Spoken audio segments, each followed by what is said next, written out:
We have with us our Vice Chairman ng Napolcom, the VCO Attorney Ralph Calinisan. Good morning sa inyo. Sana nakakain na kayo. Yes, sir. Tama si RD. Hindi ako nandito para mag-inspect. Nandito ako para mangamusta sa inyong lahat. Para makita kung okay naman kayo. Alam ko napakahirap ng buhay ng pulis. Ang magagawa ko na lang ay dumalaw sa inyo at para mangamusta sa inyo. So, ang bilin ko kayo sa isang grupo, dalawa. O, ibilin ko na rin sa inyo. Una, payagan natin sila makapagpapahayag ng kanilang saloobin. Karapatan nila yun.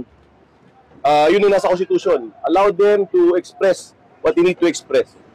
Pero pangalawa, yung pangalawang bilin ko, pinaka-importante.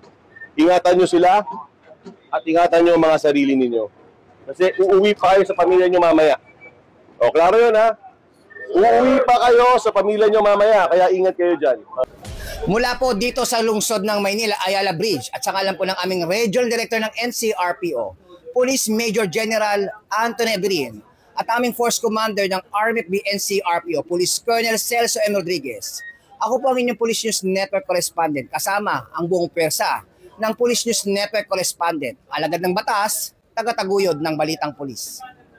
Police News Network, alagad ng batas, tagapagtaguyod ng balitang pulis, sandigan ng mamamayan, patnubay ng katotohanan.